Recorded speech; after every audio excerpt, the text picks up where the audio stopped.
back. So today we start the build process of the Outcast ExB. So I already have the steering servo for it.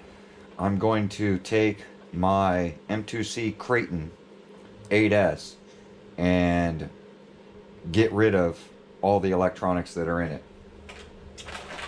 I do have another Creighton. This is my version 1 Creighton.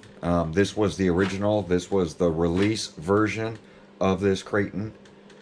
I still have the stock chassis to this one. I went M2C, and the problem that I've faced with M2C, even though it's virtually indestructible on the chassis and it flies nice, you can't really do a ton of backflips. There's a lot of stuff you can't do, and if you land wrong, it breaks a shock or bust off an arm.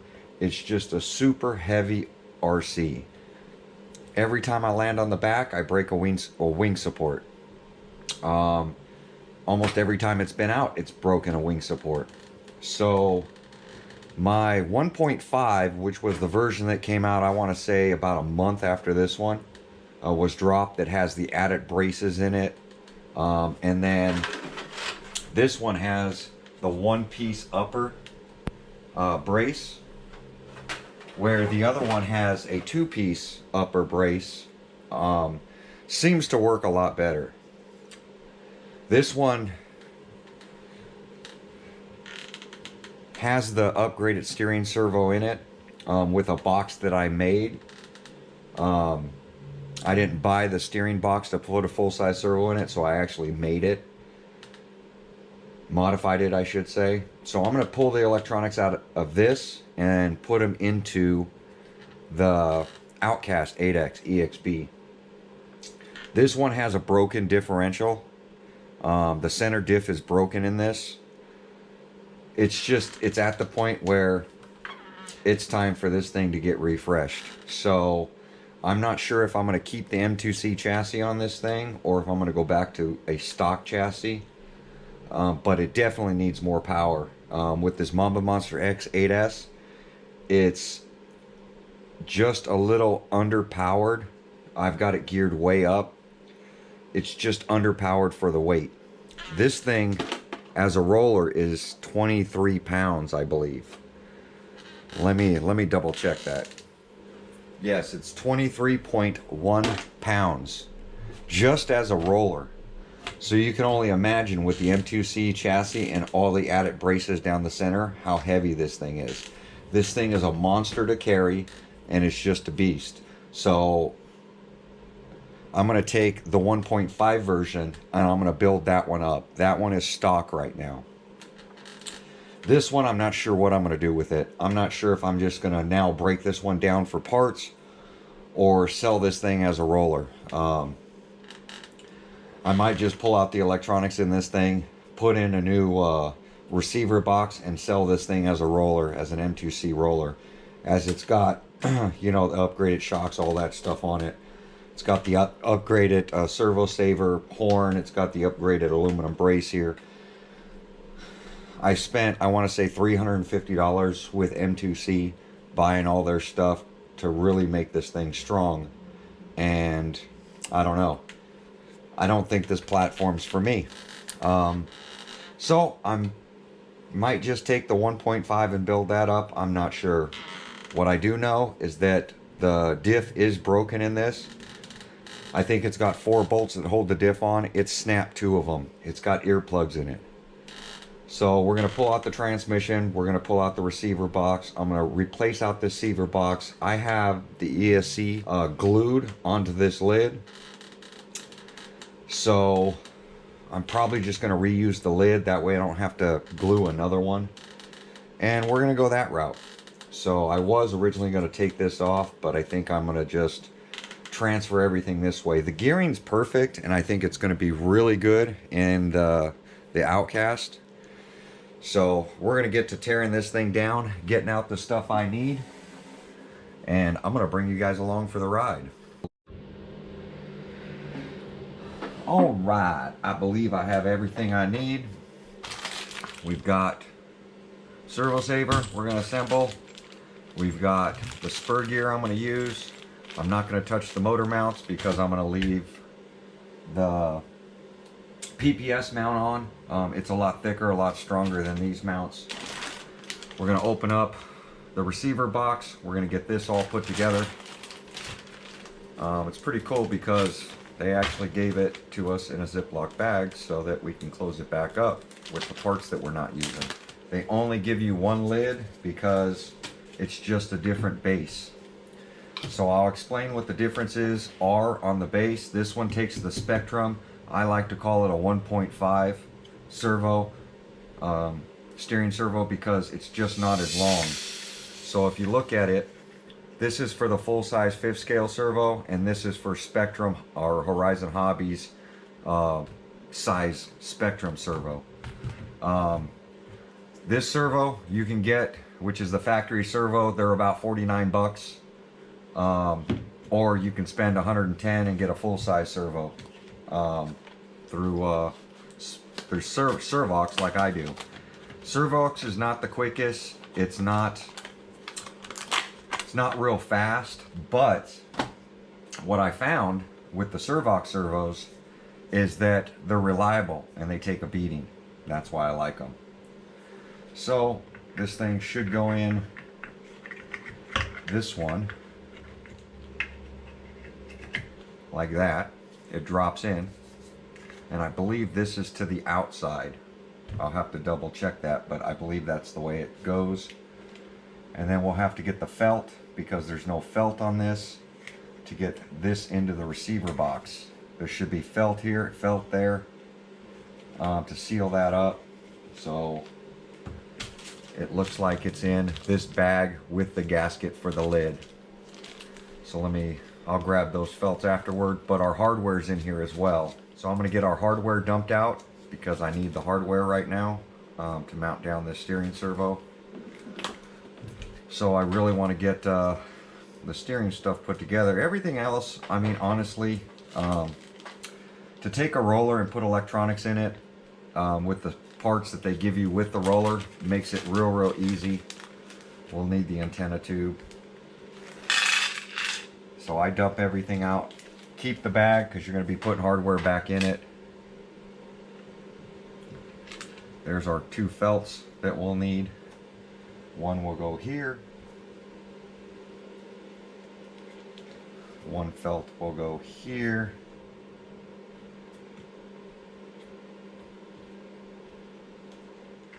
So what I'm going to do is I'm going to pinch this in it and slip it back in. Trying to take all the slop out of it.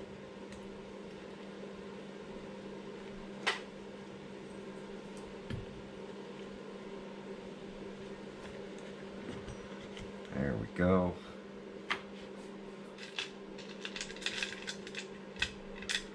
Two, three, four.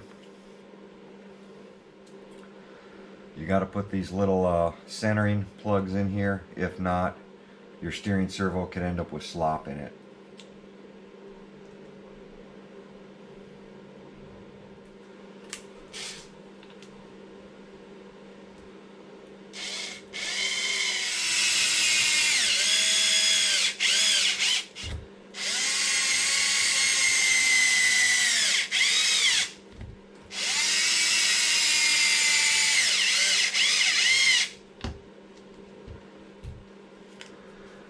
Go nice and tight.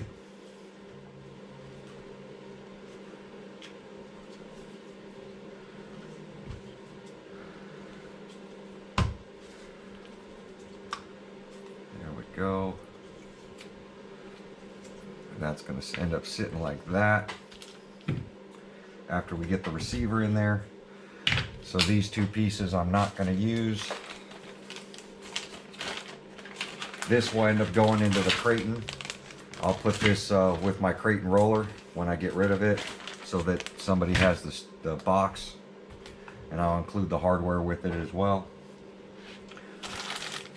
So the next thing we're going to do is assemble our servo saver.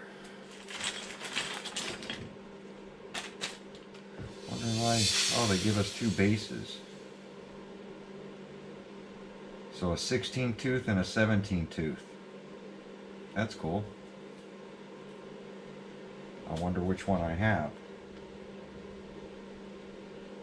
16?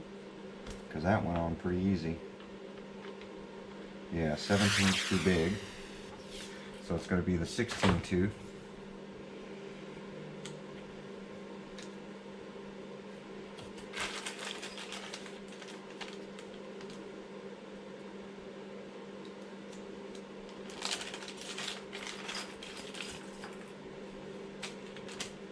Save all the bags. These are gaskets, our double spring, and then I need the gaskets.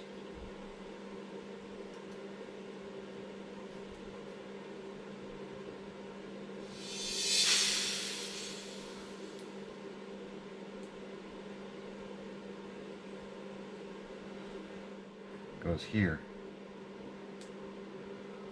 Trying to keep the dust out. So this has got a notch in there. You need to line up that notch with that notch. That's your actual servo saver part.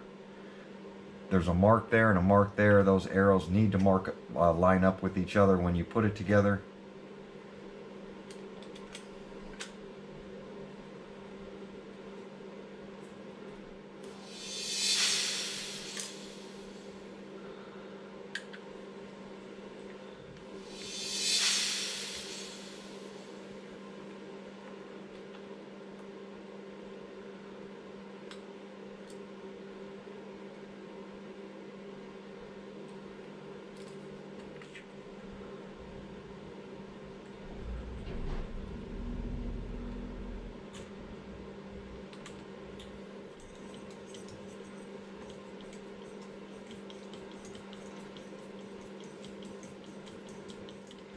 So basically this will get cranked down to smush everything together. And then this bearing's going to go in here. And then one of these nubs will go in there. But this plug will go in there before the bearing in this. So these are the two parts I don't need.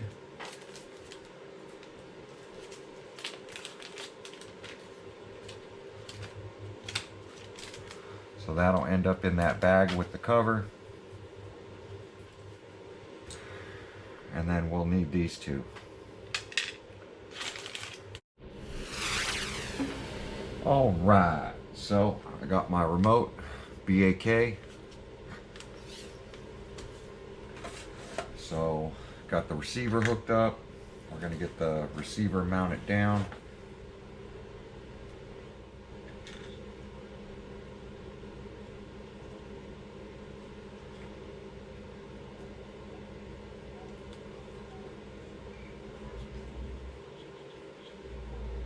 So I want the antenna to face the door so I can get the antenna as long as possible.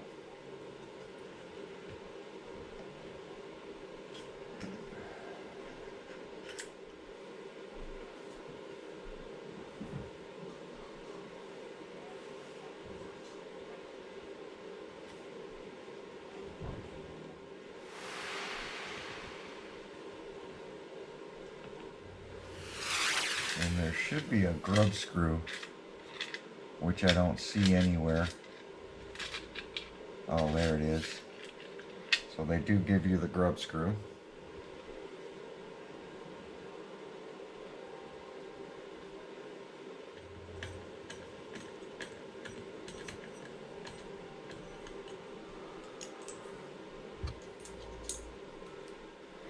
Now let's get some batteries plugged into this.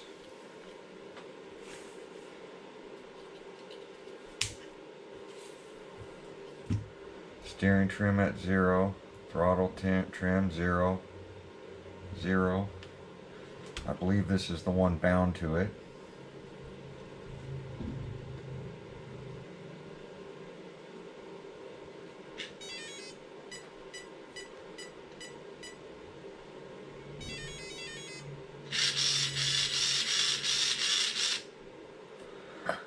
So we're pretty good at being centered.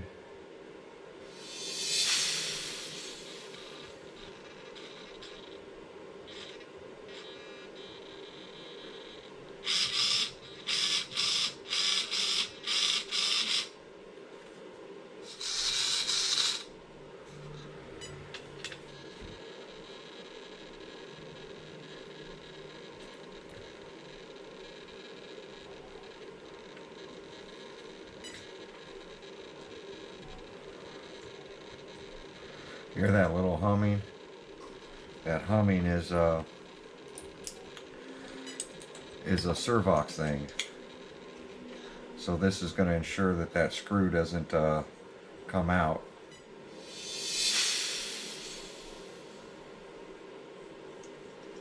So this is reverse thread.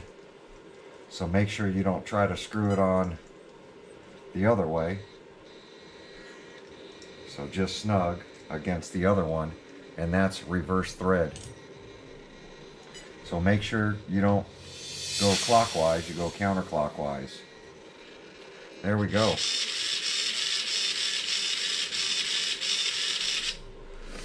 And now what I normally do is we need that steering link, because we have to attach it here and then we can screw it down.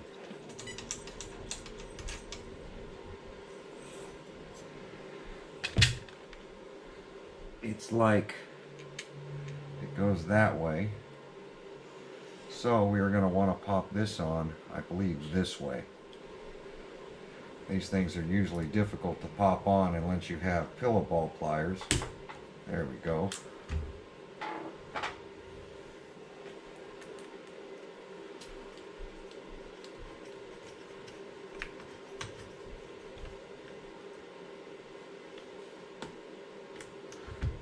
Go nice and tight, and we're going to get this lid sealed up now.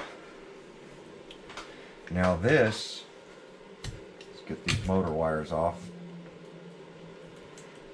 I didn't have to plug in the motor, I just do so it doesn't get all messed up, giving me some warning beeps with the castle. So this, you can see all the tape marks. That's from me pinching it on this box several times. So be careful when you're putting that together, is that you truly get those wires into the receiver box before you snap the box down. So that we're going to, ground is facing, which is brown, faces towards the outside. So the gasket and everything kind of stays in there.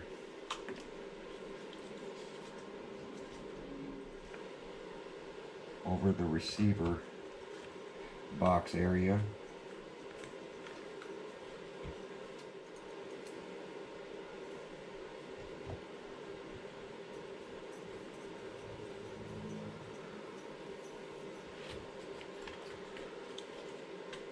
Make sure I don't have any wires sticking out before I put the other bolt in.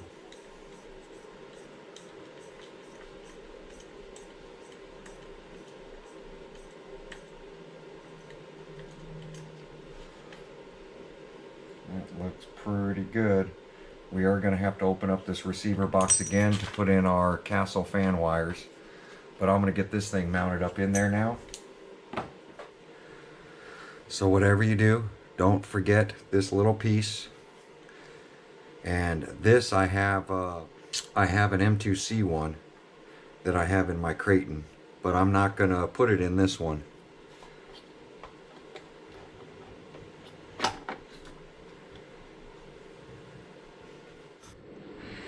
Alright, so there's a little slot right here that I didn't see, and the nut slips into the slot. It doesn't go in from the bottom.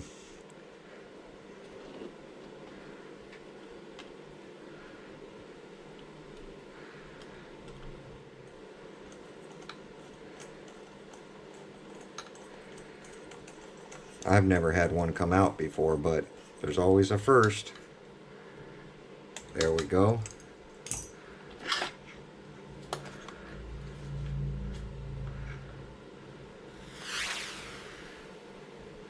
And now we're going to flip it upside down and get it bolted in from the bottom.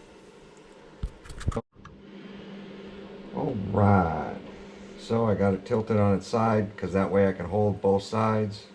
So it takes these screws, make sure they're tapered.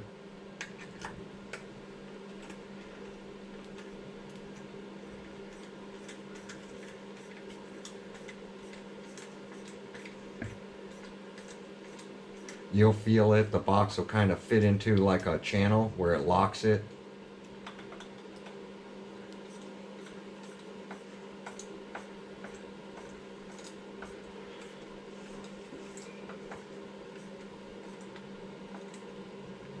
I'm going to throw 2 screws in it for now. It does take more. And then we're going to pull off this side plate so we can slip the motor in. So we got to take out this side, motor side.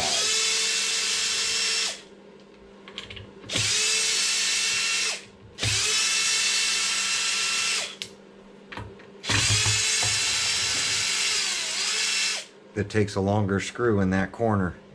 There's a little hole there. And then I adjusted the battery tray on this side.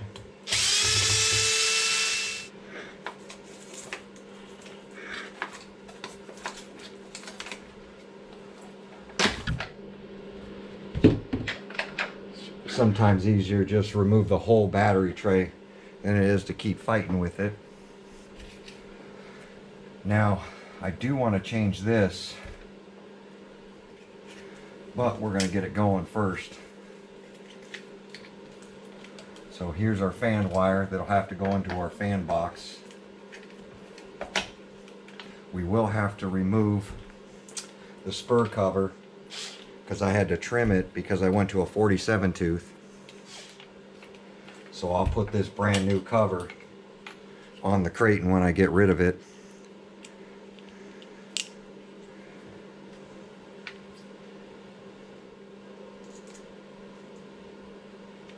We will have to pull this whole transmission out.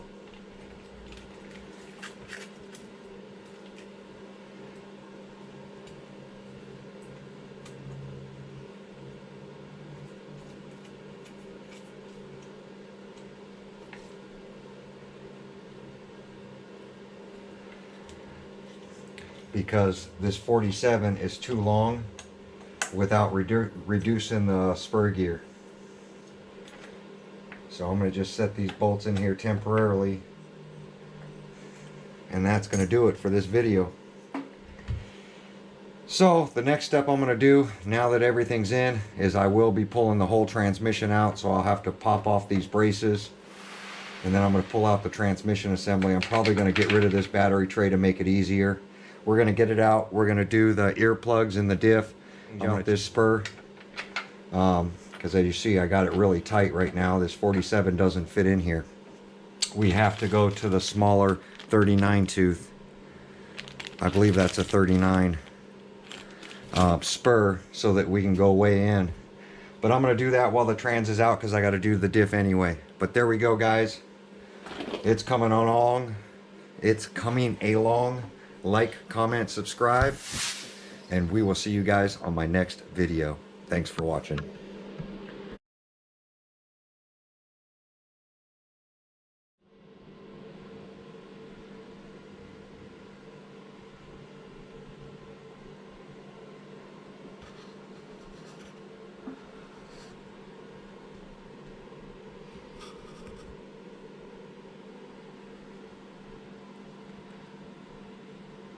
Massive shocks, massive turnbuckles. This is going to be a blast. Wheelie bar wheels.